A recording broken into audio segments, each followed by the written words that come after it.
Okay, welcome everyone to our info session on nonprofit and voluntary sector management for the fall 2025 session. I'm your host, Mashur Chaudhry, and I am the manager of recruitment and sales for the Chang School. Before we get started, I'd like to acknowledge the land on which Toronto Metropolitan University is built upon. Toronto is in the Dish with One Spoon territory. The Dish with One Spoon is a treaty between the Anishinaabe, Mississaugas, and Haudenosaunee that bound them to share the territory and protect the land. Subsequent Indigenous nations and peoples, Europeans, and all newcomers have been invited into this treaty in the spirit of peace, friendship, and respect. I want to pay my respects to the Indigenous peoples, elders, and ancestors who stewarded and cared for nature and the people who lived on their land where TMU is located today. At the university, we've made a deep and long-lasting commitment to truth and reconciliation. I invite you to learn more about this work online. Now, I'd like to go over a few items so you know how to participate in today's session. Your microphone is muted throughout the event so as not to disturb other attendees or the presenters. For the hearing impaired, we have automated captioning available, which you can see by activating it in the toolbar at the bottom of your screen.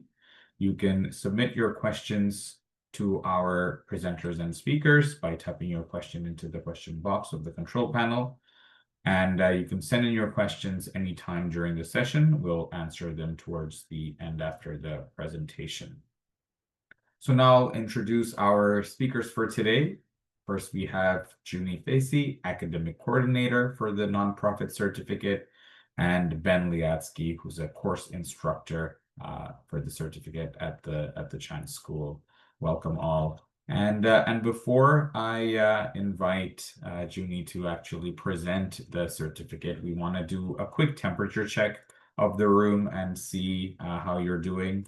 And we'll do a quick poll. We'll leave that on for like about 30 seconds or so. We just want to take a look at, what are your goals and motivations, and, why are you considering this certificate? What motivated you to do that? The options that we have are career advancement, career change, skill building for current role, and personal interest. So we'll leave that on for just a couple of more seconds.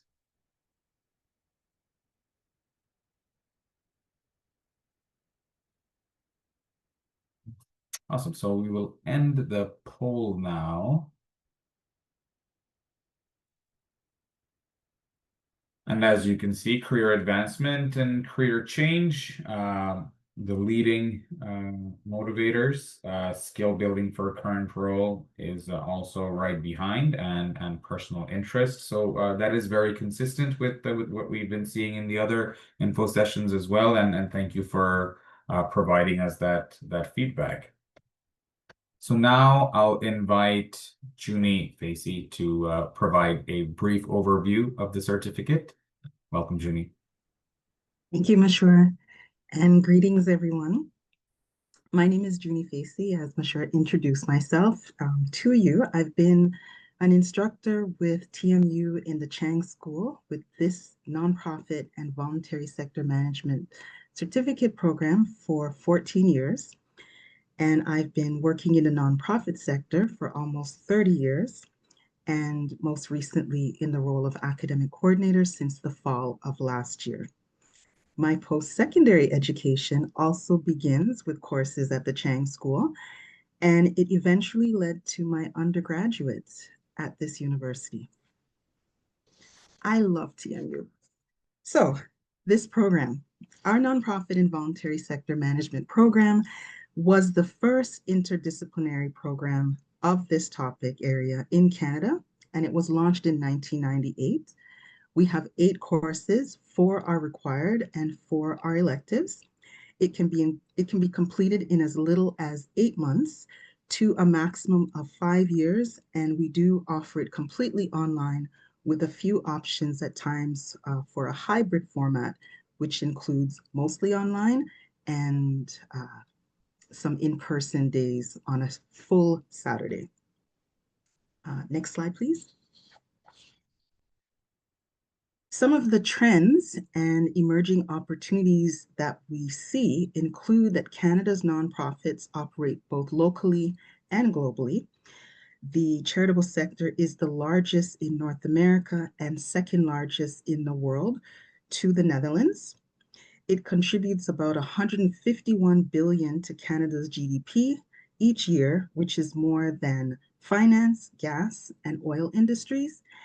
And with 170,000 organizations, the career opportunity is significant, ranging from government, business, and community.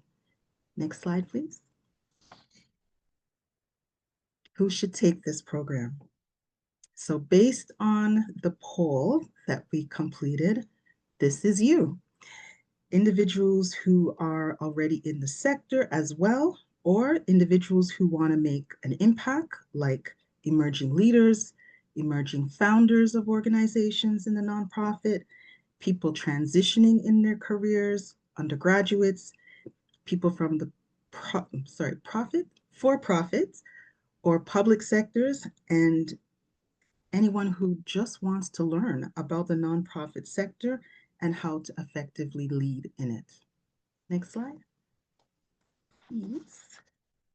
Career paths, local, national, and international nonprofits and charities, sector-wide and associations, government, and corporate social responsibility. Next slide. By completing the certificate, you will master organizational practices and sector dynamics, develop skills in financial management, evaluation, strategic planning, and marketing, enhance leadership, advocacy, and government relations expertise, promote effective governance strategies and equity, diversity, and inclusion, gain insight on Canada's international NGOs, and understand and critically reflect on key issues and opportunities. Next slide, please. As I mentioned before, there are 8 courses. 4 are required and 4 are electives. 60% and above is cumulatively required for completion of the program. Next slide, please.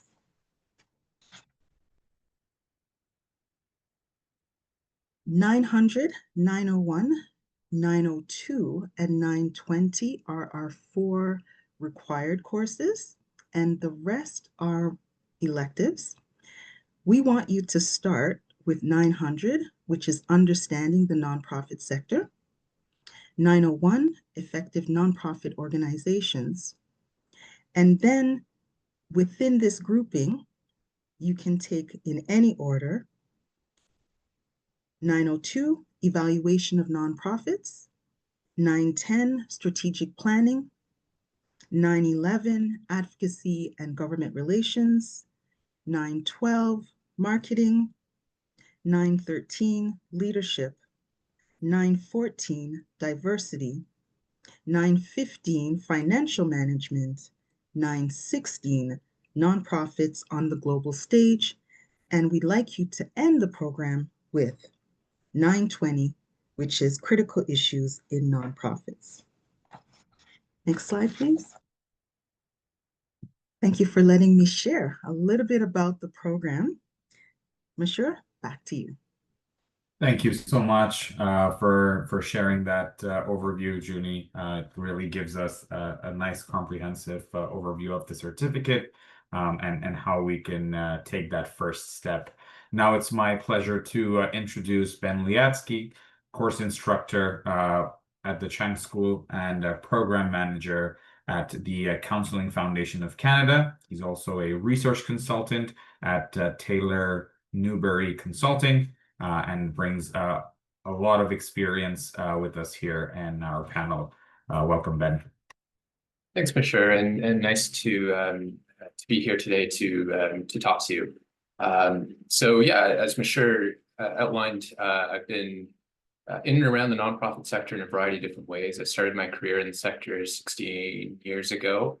been working for nonprofits, been working to support nonprofits. My current role at the Counseling Foundation is on the other side of the fence as a funder. So I see issues from a different perspective today. And what always has impressed me throughout my years working in the sector and meeting people from across the country is, the diversity, the expertise, the passion of people that want to work in nonprofits. It's a wide variety of kind of person that can work in profits, that does work in profits, that can thrive and make careers in the nonprofit sector. And I teach the 902 Evaluation for Nonprofits course here at TMU. And in my experience, evaluation is one of the key ingredients for any nonprofit.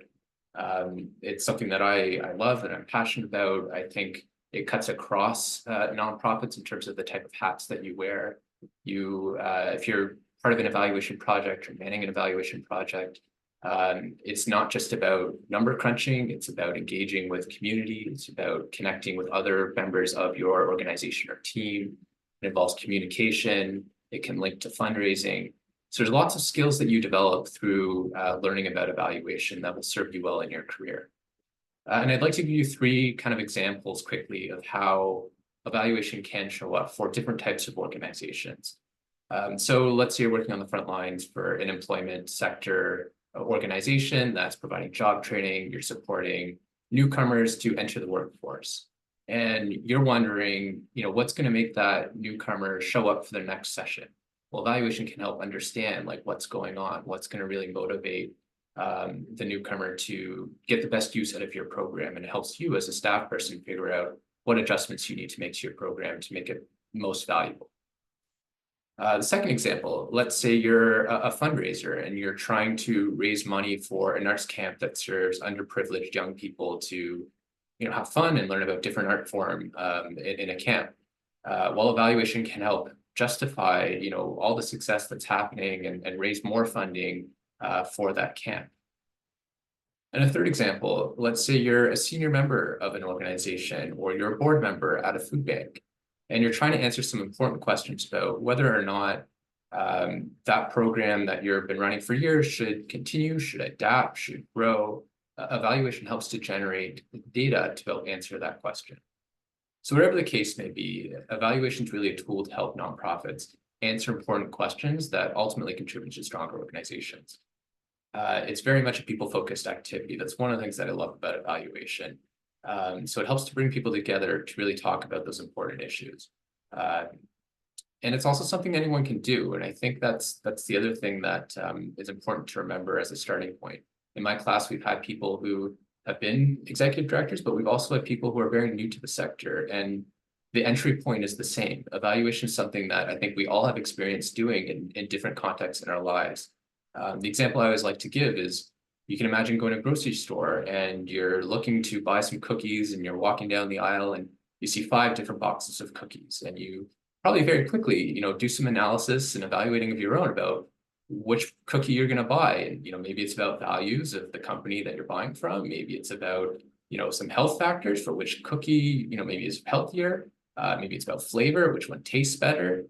Maybe it's on behalf of someone else that you're buying those cookies for, and you're thinking about them. All of these sort of questions, I think, hold true as well in the nonprofit sector. It's obviously a bit more complicated, but the same sort of reflection process around, what are the factors we need to think about when we're making decisions? How can our analysis affect the ultimate decision that we make? And, even who else might we need to consult when we make that decision about what to do going forward? So to wrap up, I'll just sort of share that, nonprofits are often on the front lines serving communities, in particular when times are tough, like today, and we've seen how stressed the economy is. Nonprofits often have to pick up the slack, and the people that work in nonprofits are incredibly dedicated, hardworking people who, by nature of the work, are developing lots of skills, and many are, making lifelong careers out of the work that they do.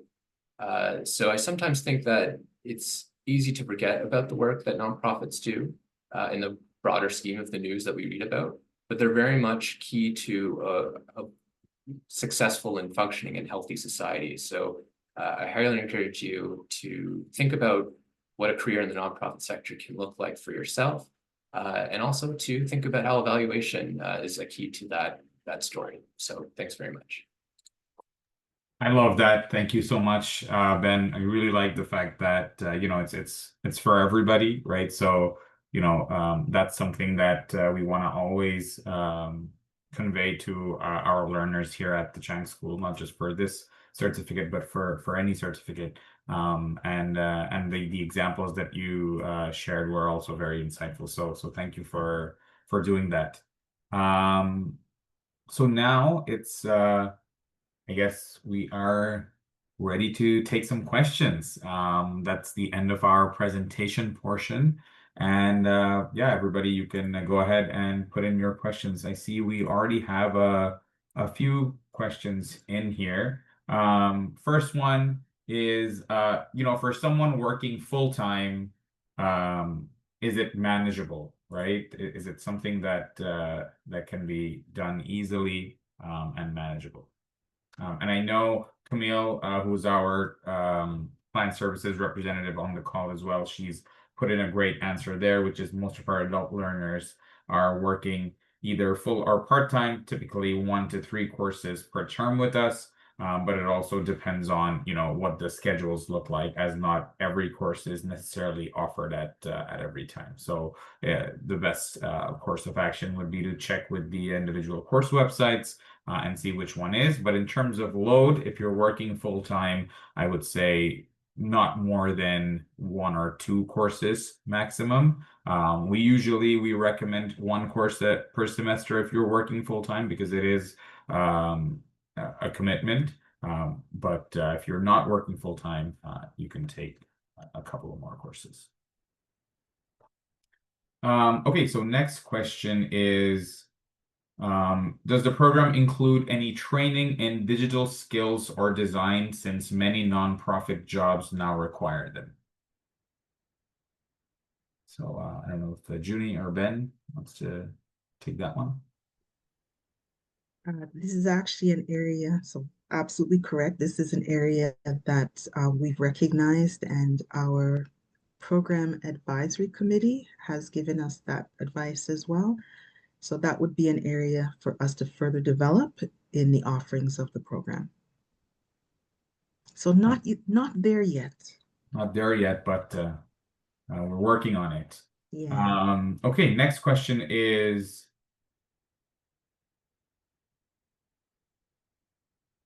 oh, I think the question got put in here twice, but I'll just move to the next one, which is from Mohammed Yassin. Thank you for your question. The question is there a specific time needed we have to attend the online sessions, or is there flexibility as they're working full time? And is it OSAP eligible?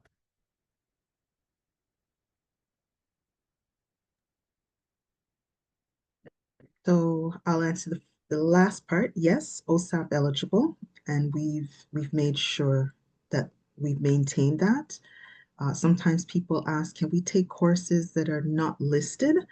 And the risk to that is that it wouldn't be OSAP eligible. So that's why we have such a large selection of electives to choose from, in addition to the core.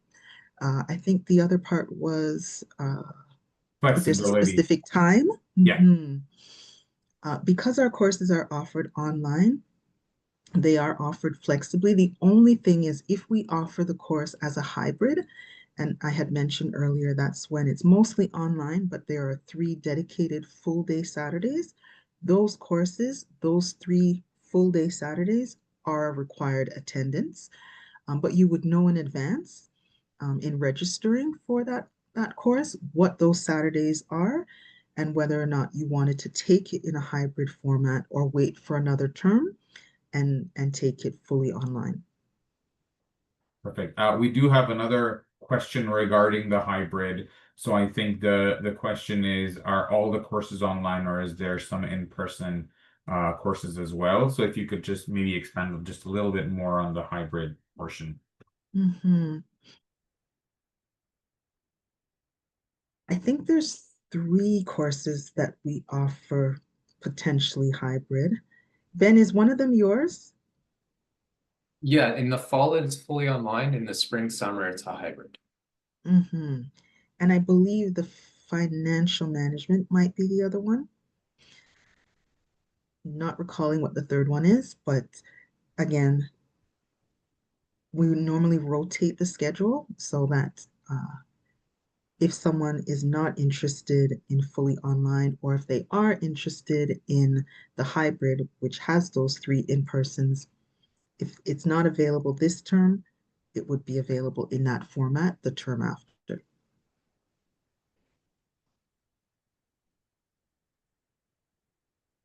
Awesome. Okay, next question is, does this certificate provide a pathway into further studies, or is there like a potential of this moving into a master's program? So maybe both of you can touch on that a little bit. Mhm. We don't have a direct pathway right now. However, uh, the program primarily sits within the arts and, oh my goodness, politics, governance and politics program. So there is a connection, but not a direct pathway.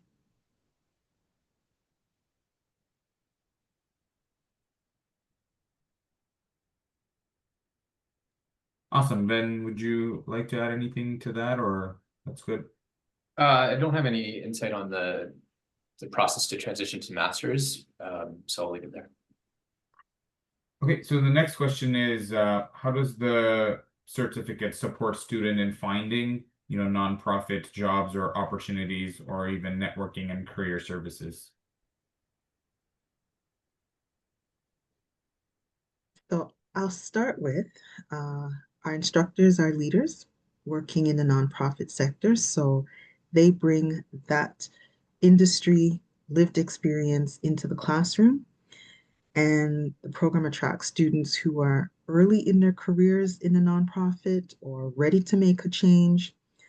And each course begins with an introductory discussion forum, enabling students to share a little bit about themselves and why they're interested in that particular course or the program.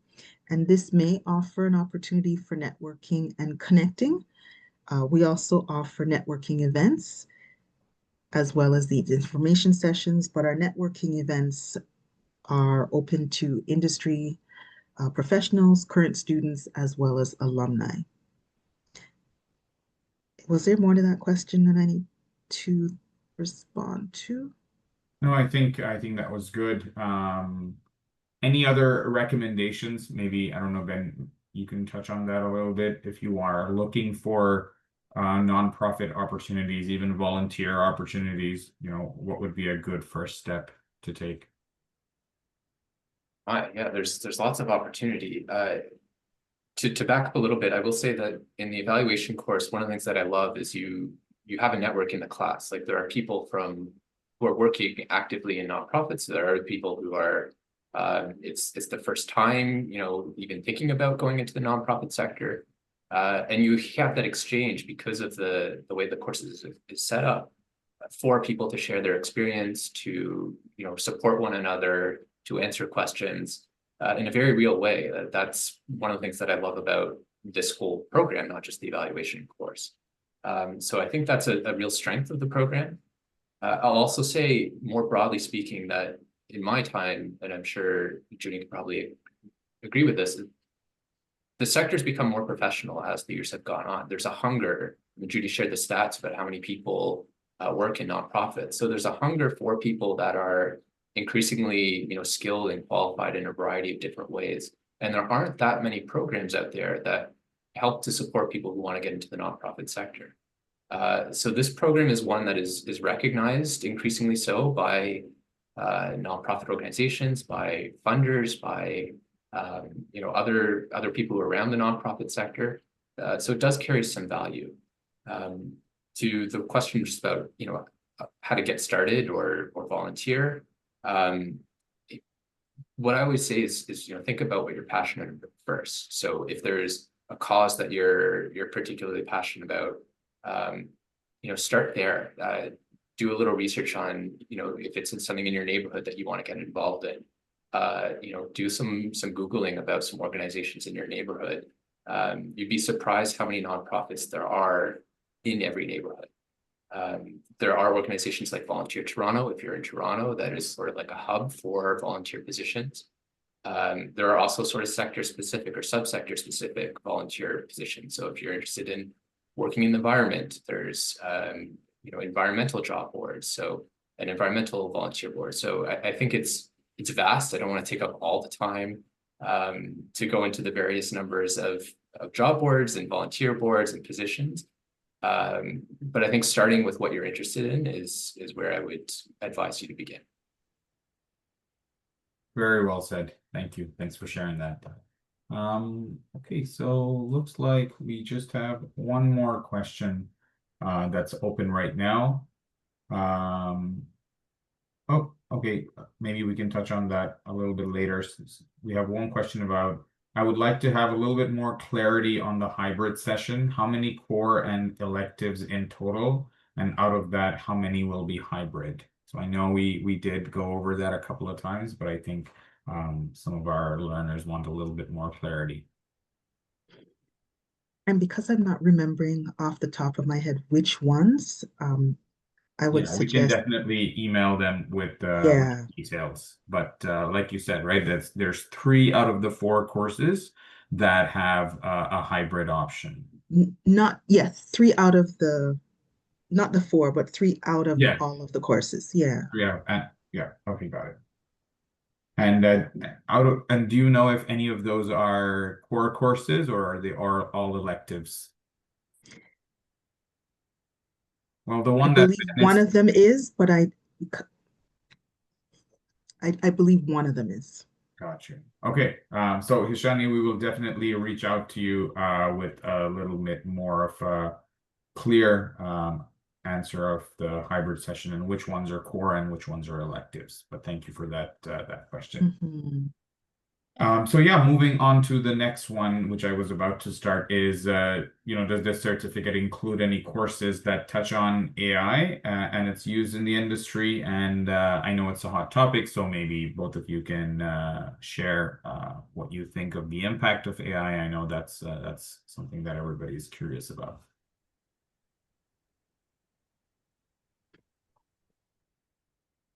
Again, that is feedback that we've received from our program advisory committee that AI, digital transformation, is an area that the nonprofit sector is increasingly needing to either get on board with or leverage or better understand.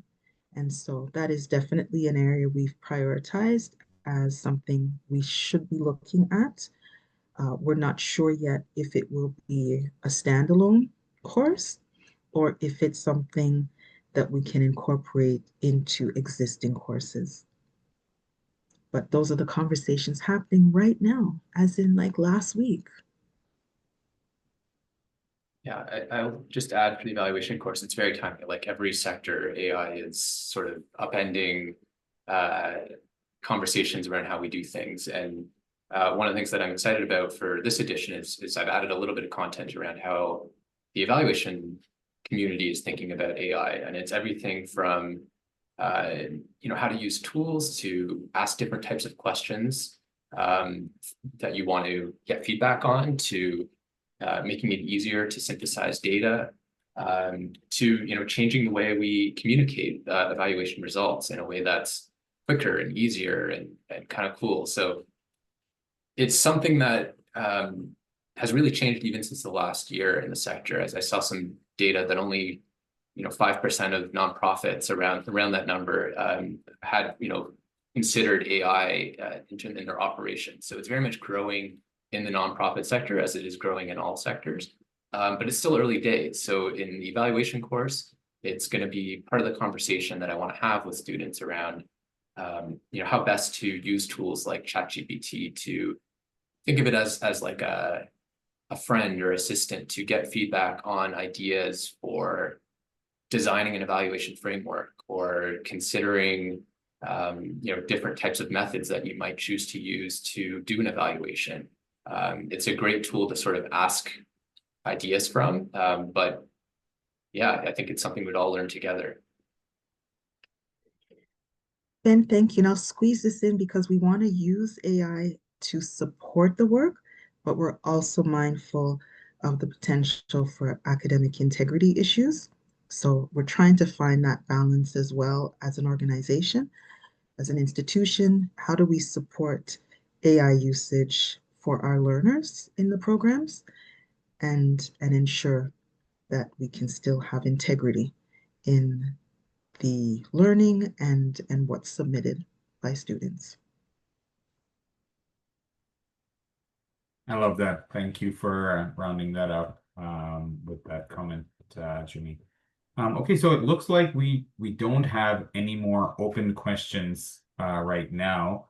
I can put up one last poll here. We want to get some feedback from everyone and see how we did. It's always important for us to know if we were able to answer all of your questions and provide that feedback to our team. It's always really good to see everybody attending and participating in these info sessions, and it really provides us with a lot of fulfillment and pleasure to be able to share these sessions with our learners.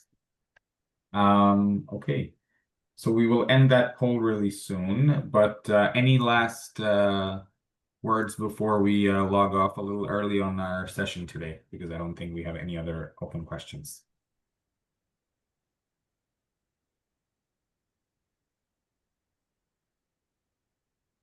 Great program. As I shared earlier, I love TMU. I feel like it's been my life as a student in the Chang School, and then my undergrad, and now teaching and academic coordinator. I remember earlier in my career, I had gone in an interview for a placement, and the executive director of that organization interviewed me and said, I can always tell when a student or a staff has worked or learned from this institution. They come with critical thinking skill set.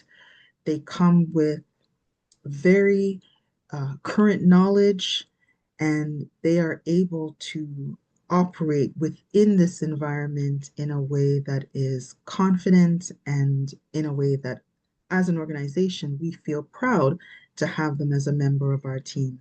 And so that was very telling for me, that the caliber of the education in this institution, it has a reputation.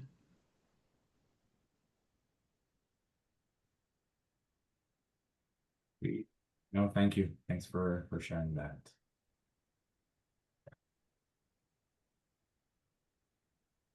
Ben, would you like to add anything else? Just that I think this program is really designed to be very practical. Like in the evaluation course, we're not asking you to read long academic articles and write long essays. It's about, what do you need to know to be ready to go when you are in a nonprofit and need to apply these skills? So it's supposed to be practical focused. It is practically focused. So don't worry if you feel like it might be overwhelming to have to sit down and read a 40-page academic research paper. That's not what this program is. It is very much around what do you need to know right now? What's the conversation like in nonprofits around these subjects, around evaluation, around fundraising? And it's taught by people who have experience and have been around the sector for a while. So we hope that you'll join us. Great. Thank you both once again for sharing your amazing knowledge and insights. And thank you everyone who've attended our session, for taking the time out of your day. I know it's Friday, So thank you for joining our session. If you're interested in learning more about the certificate presented today, please visit our website at continuing.torontomu.ca. And if you have any other questions, contact me at mash.chaudhry@torontomu.ca. The recording of this session and a survey will be sent to you within 24 to 48 hours. And on behalf of the Chan School and our presenters today, thank you for joining us and have a great rest of the day. Bye, everyone.